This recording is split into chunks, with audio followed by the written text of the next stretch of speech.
सभी को सादर जय श्री सीताराम। हम सभी पूज्यपाद गोस्वामी श्री तुलसीदास जी महाराज जी के द्वारा रचित इस महान ग्रंथ के शरण में आज हम हैं, जिनका नाम है श्री रामचरितमानस, जिसको भगवान भोलेनाथ जी ने इस कथा को अपने मानस में रखे थे और गोस्वामी तुलसीदास जी महाराज जी के द्वारा इसका रचना हुआ है, जो आज हमारे सामने श्री रामचरितमानस की इस पावन नाम के साथ मिला है। हम बहुत ही बड़े भाग्यशाली हैं भगवान शंकर जी की पार कृपा से ऐसे ग्रंथों का मिलना और भगवान श्री रघुनाथ जी का सदा स्मरण में आ जाना भगवान की टूट कृपा है। वो यह संकेत है कि तुम इस धरती पे विचरण कर रहे हो, जिस शरीर आपके साथ है वो तुम्हारा नहीं है। आप जिस ब्रह्म से आए हैं उस ब्रह्म को अंश है, उस ब्रह्म के बारे में नित्य सोचो, नित्य उन्हीं का ही जाप करो, क्योंकि हमें परम पिता परमात्मा श्री रघुनाथ जी के चरणों का मुक्ति मिले। बस इस शरीर धारण करते हुए हमें इस पृथ्वी के ऊपर किसी महान ग्रंथों का श्रवण अति दुर्लभ, जो देवताओं को भी नहीं मिलता। धरती में बार बार देवताएं भगवान से प्रार्थना करते हैं कि धरती पे हमें मनुष्य रूप में भेजने, लेकिन उनको भी कल्पों बीत जाता है इस धरती पे आने के। तो हम सौभाग्यशाली है जैसे हम लोगों के पास ऐसे महान ग्रंथ है जिसका हम श्रवण कर पा। आइए इस भगवान श्री भोलेनाथ जी के द्वारा रचित श्री रामचरितमानस को कोटि कोटि नमन और प्रणाम करते हैं और पूज्यपाद गोस्वामी श्री तुलसीदास जी महाराज जी के बंदन, कोटि कोटि बंदन नमन। भगवान श्री शंकर जी, माता भवानी जी को कोटि कोटि वंदन नमन और भगवान श्री रघुनाथ जी और मेरी मैया जानकी जी के चरणों में कोटि कोटि नमन और वंदन। भगवान श्री रघुनाथ जी के प्रेमी श्री हनुमान जी महाराज जी के चरणों में नमन और सभी देवताओं को कोटि कोटि वंदन। आज के इस प्रसंग हम बालकांड श्रवण कर रहे हैं, जिसमें मेरी मैया जानकी जी और भगवान श्री राम जी के विवाह की ओर प्रसंग चल रहा है। भगवान रघुनाथ जी की कृपा हो, आगे जहाँ तक ले जाए हम वहाँ तक श्रवण करें। हम सभी इस शरीर के रहते हैं इस धरती पे हम भगवान का नाम जाप जितना कर सकते हैं करें, अन्यथा जब तक इस शरीर के बस में हम रहेंगे हम भगवान से दूर होते चले। आज जो हमारे पास स्थिति है अगर अच्छा है, ये हमारे पूर्व पुण्य के फल है जो अच्छा है, लेकिन वह नष्ट हो।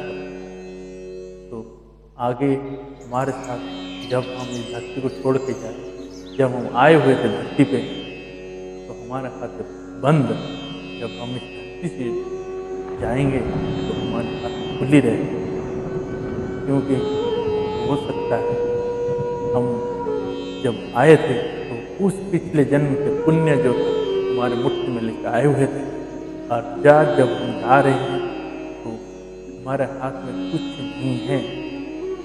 तो इसीलिए इस शरीर रहते हैं हर दिन आखिरी ही दिन समझ के हमें भगवान के नाम जाप।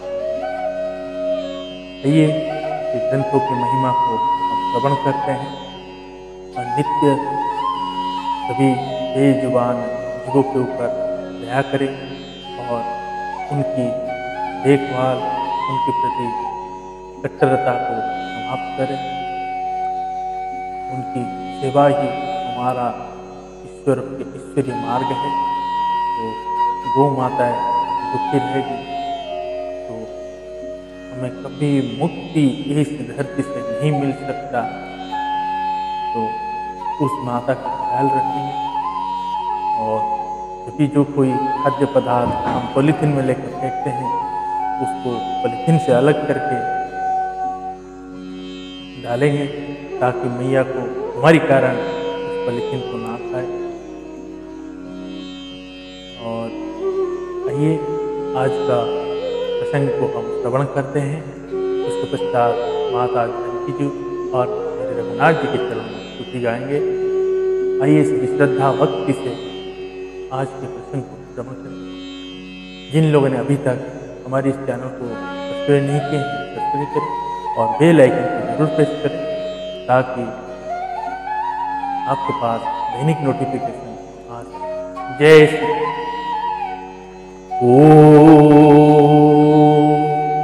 श्री सियावर रामचंद्र भगवान की जय। श्री बाल कृष्ण भगवान की जय। श्री पवन सुत हनुमान की जय। श्री उमापति महादेव की जय। श्री पूज्य पाद गोस्वामी तुलसीदास जी महाराज की जय। श्री रामचरितमानस भगवान की जय। गुरुदेव भगवान की जय। ओम नमः पार्वती पतये हर हर महादेव।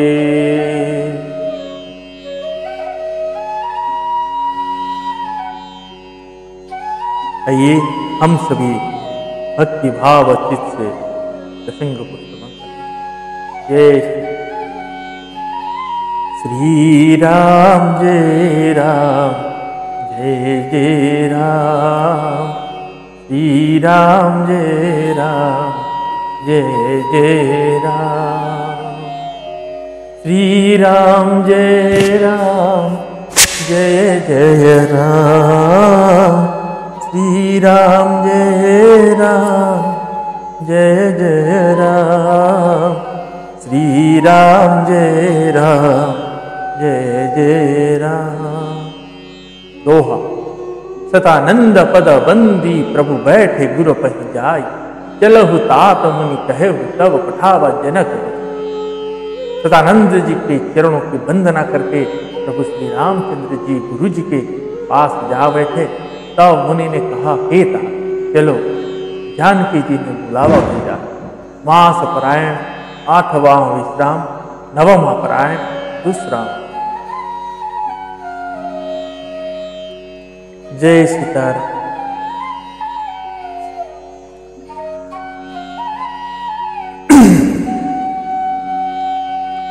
सिया स्वयंवर देखिय जाई। ईशु कही दो देई बढ़ाई। लखन कहा जस भाजन सोई। नाथ कृपा तब जा पर होई। हरस मुनि सब सुनी बरमानी। दीन्हि आशीष सबहि सुख मानी। मुनि मुनि वृंद समेत कृपाला। देखन चले धनु समकशाला। सियावर रामचंद्र की जय।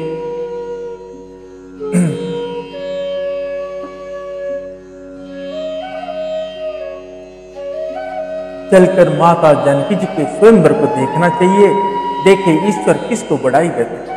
लक्ष्मण जी ने कहा, हे नाथ, जिस पर कृपा आपकी होगी बड़ी बड़ाई का पात्र, धनुष तोड़ने का श्रेय उसी को प्राप्त हो। इस श्रेष्ठ वाणी को सुनकर सब मुनि प्रसन्न हुए। सभी ने सुख मानकर आशीर्वाद दिया। फिर मुनियों के समूह सहित कृपालु श्री रामचंद्र जी धनुष्य यज्ञशाला देखने चले।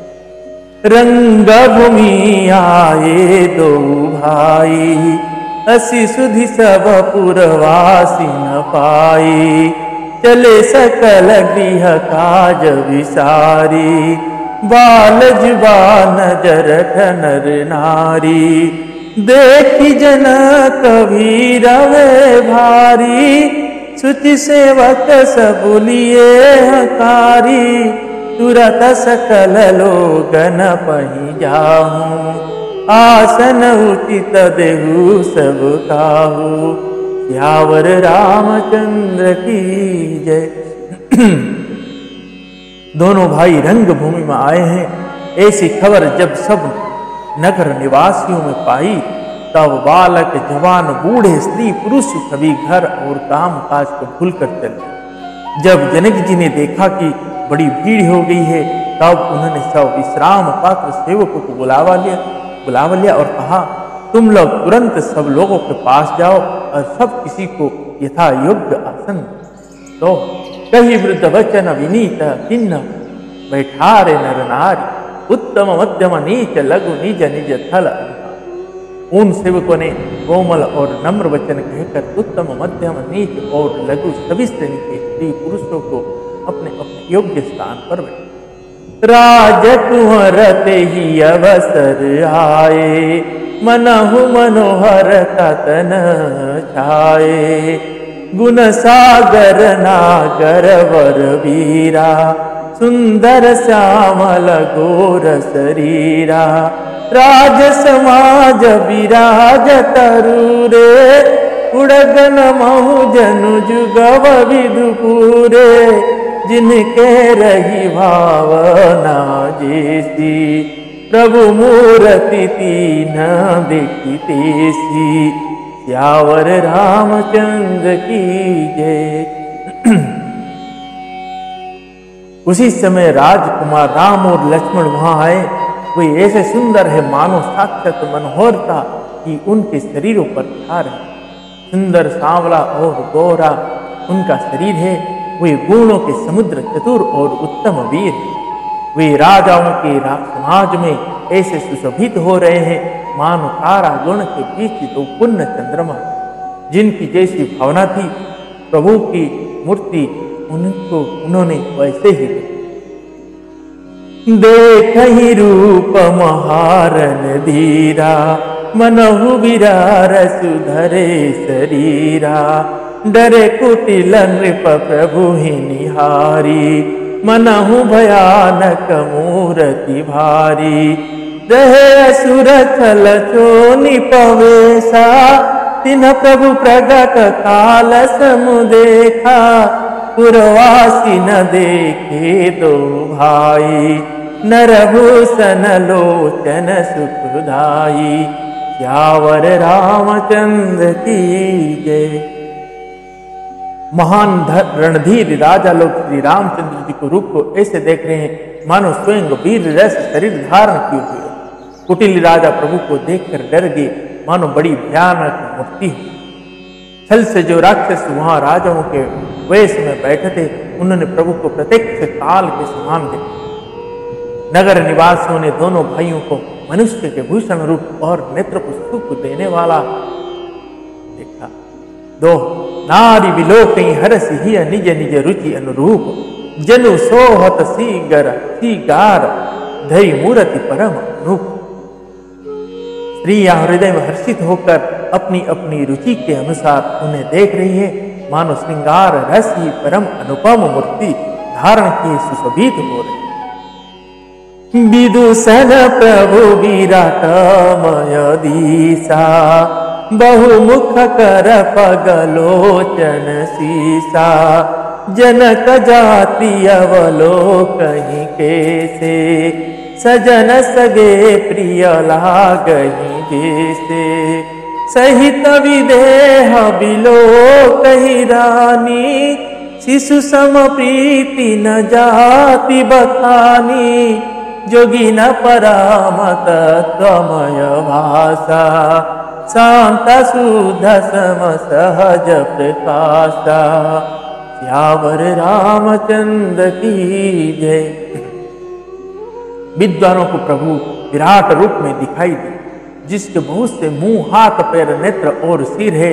जनक जी के सजानिया कुटुंबी प्रभु को इस तरह कैसे प्रिय रूप में देख रहे हैं, जैसे सगे सज्जन संबंधी प्रिय।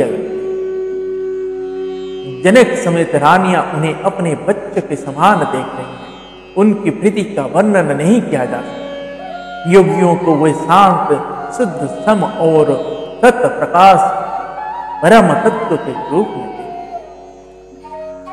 हरि भगत न देखे दो भ्राता, इष्ट देव सब सुख दाता, राम ही चितव भाय जहि सिया, शोषण हूँ सुख नहीं कथनिया, पुर अनुभवती न कही सक सो, कवन प्रकार कहे कवि को, एहि विधि रहा जाहि जस भाऊ, तही तस देखहु कोसल राऊ, सियावर रामचंद्र की जय। हरि भक्तों ने दोनों भाइयों को सब सुखों के देने वाले इष्ट देव के समान देखा। मेरी मैया जानकी जी जिस भाव से श्री रामचंद्र जी को देख रही है, वह स्नेह और सुख तो कहने में ही नहीं आता। उस स्नेह और सुख का वे हृदय में अनुभव कर रही है, और वे भी उसे कहीं नहीं जा सकते, कह नहीं सकते। फिर कोई कवि उसे किस प्रकार कह सकता। इस प्रकार जिसका जैसा भाव था, उसने कौशलाधीश श्री रामचंद्र जी को वैसा ही दिया। राजत राज समाज महु कौशल राज किशोर, सुंदर श्यामल गौर तन विश्व विलोचन। सुंदर सांवला और गोरे शरीर वाले तथा विश्व भर के नेत्र को चुराने वाले कौशलाधीश के कुमार राज समाज में इस प्रकार सुशोभित हो रहे। सहज मनोहर मूर्ति दो, कोटिका उपमाल घुसो, शरद चंद निंदक मुखनी के, निरज नयन भावते जी के, चितवनी चारु मार मनुहरनी, भावती हृदय जाति नहीं बरनी, कलक पोल श्रुति कुंडल लीलोला, जीवुक धर सुंदर मृदु बोला, सियावर रामचंद्र की जय। दोनों मूर्तियां स्वभाव से ही बिना किसी बनाव श्रृंगार के मन को हरने वाली। करोड़ों कामदेवों की उपमा भी उनके लिए तुच्छ है। उनके सुंदर सुख शरद पूर्णिमा के चंद्रमा की भी निंदा करने वाले, उसे नीचा दिखाने वाले, और कमल के समान नेत्र मन को बहुत ही भाती है। सुंदर चितवन सारे संसार के मन को हरने वाले, कामदेव के भी मन को हरने वाले। वह हृदय को बहुत ही प्यारी लगती है, पर उसका वर्णन नहीं किया जा सकता। सुंदर गाल है, कानों में चंचल झुमते हुए कुंडल है, थोड़ी और अधर होठ सुंदर है, कोमल वाणी। कुमुदा बंधु कर निंदक हासा, विकटी विकट मनोहर नासा, भाल विशाल तिलक झलकाही, कच बिलोकी हलियावलिल जाही, पित चैतन्य सिरानी सुहाई, कुसुम कली बीच बीच बनाई, देख रुचिर कंबुक लगीवा, जनु त्रिभुवन सुषमा की सीवा, सियावर रामचंद्र की जय। हंसी चंद्रमा की कारणों का तिरस्कार करने वाली है, भौहें टेढ़ी और नासिका मनोहर है। ऊंचे चौड़े ललाट पर तिलक झलक रहे, दीप्तिमान हो रहे। काले घुंघराले बालों को देखकर भौर की पंक्तियां भी लज्जा जाती। पीले चौकनी टोपियां सिरों पर सुशोभित है, जिनके बीच बीच में फूलों की कलियां बनाई मतलब काढ़ी हुई है।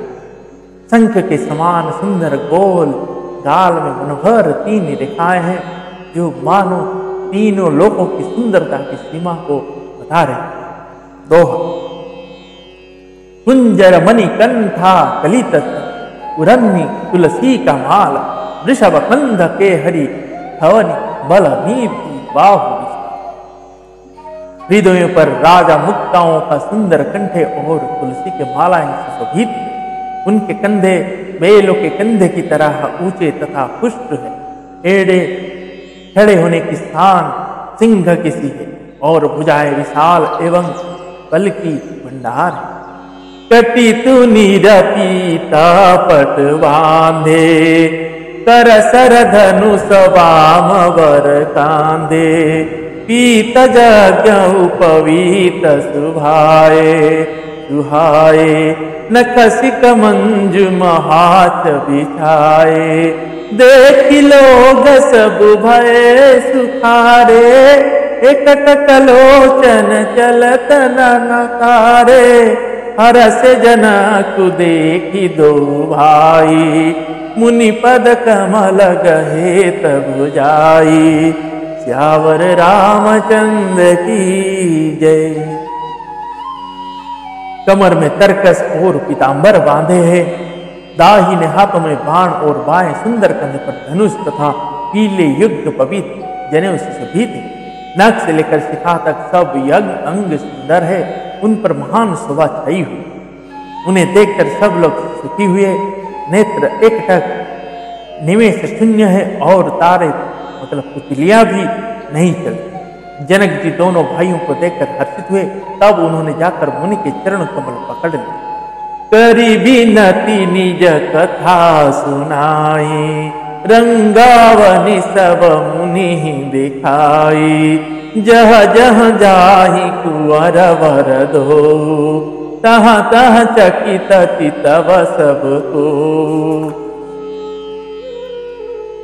निज निज रूप राम सब देखा, निज निज रूप राम ही सब देखा, तो न जान कछु मरम विशेषा, भली रचना मुनि नृपसन कहेऊ, राजमुदीत महासुख लहेऊ, श्यावर रामचंद्र की जय। विनती करके अपनी कथा सुनाई और मुनि को सारी रंगभूमि यज्ञशाला दिखलाई। मुनि के साथ दोनों श्रेष्ठ राजकुमार जहां जहां जाते हैं वहां वहां सब कोई आश्चर्यचकित हो देखने लगे। सबने श्री राम जी को अपनी अपनी ओर ही मुख किए हुए देखा, परंतु इसका कुछ भी विशेष रहस्य कोई नहीं जाना। मुनि ने राजा से कहा, रंगभूमि की रचना बड़ी सुंदर है। विश्वामित्र जैसे निस्पृह विरक्त और ज्ञानी मुनि से रचना की प्रशंसा सुनकर राजा प्रसन्न हुए और उन्हें बड़ा सुख मिला।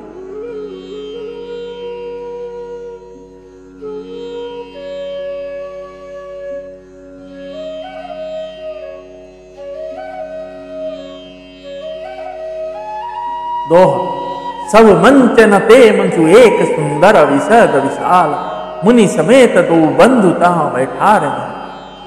सब मंचों से एक मंच अधिक सुंदर उज्जवल और विशाल था। स्वयं राजा ने मुनि सहित दोनों भाइयों को उस पर बैठा।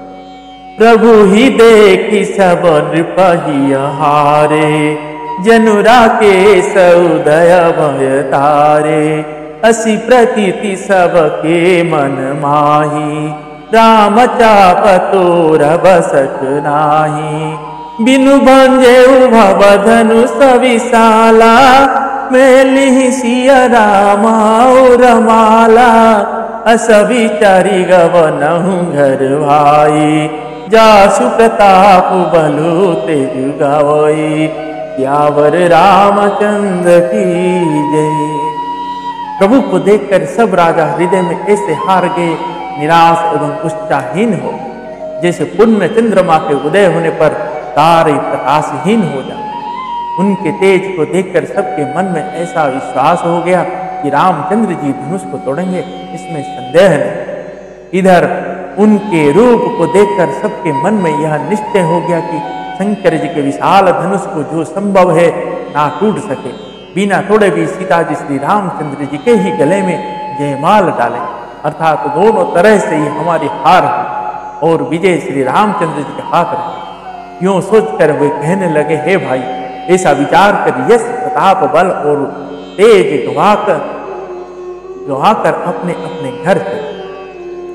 बिहसे प्रभु पशुनी बानी, जे अभिवेक अंध अभिमानी, तोरे हूँ धनुष व्याहूँ अवगा, बिनु तोरे को कुंवरी बिहा, एक बार कलऊ की न हो, सियहित समर जित वसम हमसो, यह सुनिय वर महिप मुस्काने, धर्मशील हरि भगत सयाने, यावर रामचंद्र की जय।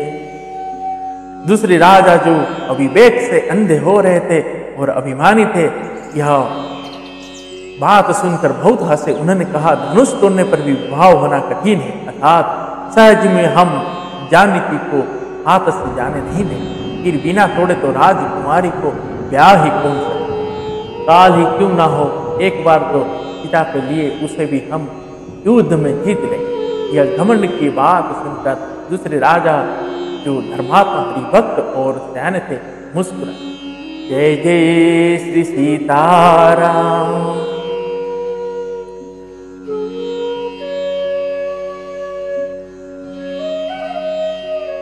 सियह विराम गर्भ दूरी करी सुपन के, जीती को एक संग्राम दशरथ के रन बांसुरी।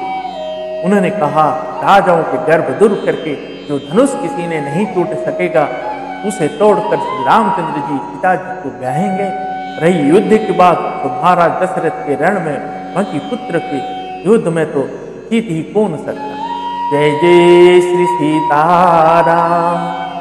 आज के प्रसंग को हम यहीं पे विश्राम देते हैं।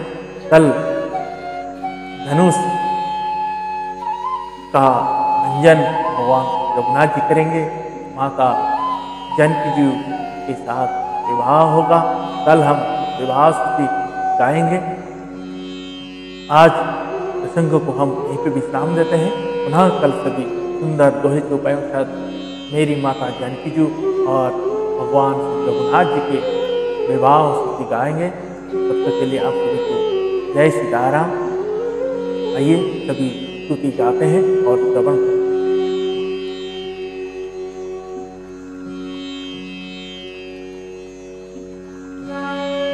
श्री रामचंद्र कृपालु भजमान, हरण भव भय दारुणम, नव कंजलोचन कंज मुख कर, कंज पद कंजारुणम, कंदर्प गणित अमित छविनव, नील नीरग सुंदरम, पट पीतमानहु ताड़ित रुचि शुचि, नौमि जनक सुतावरम, भजु दीनबंधु दिनेश दानव, दैत्यवंत निकंदनम, रघुनंद आनंद कंद कौशल, चंद दशरथ नंदनम, सिरि मुकुट कुंडल तिलक चारु, उदारु अंग विभूषणम, आजानुभुज सर चाप दर्शन, घामजितिखर दूषणम, इति वदति तुलसीदास शंकर, शेष मुनि मनरंजनम, मनु जाहि राचेहु मिलहि सोवरु सहज सुंदर सावरु करुणा निधान सुजानशील स्नेह जानत रावरु एहि भांति गोरिय शीस सुनिसिय सहित हिया हरसियली तुलसी भवानी पूजी पुनि पुनि मुदित मन मंदिर चली तुलसी भवानी पूजी पुनि पुनि मुदित मन मंदिर चली जानी गौरी अनुकूल सिया यह रसु न जाई कही मंजुल मंगल मूल वाम अंग फरकन लगे। श्री श्यावर रामचंद्र भगवान की जय।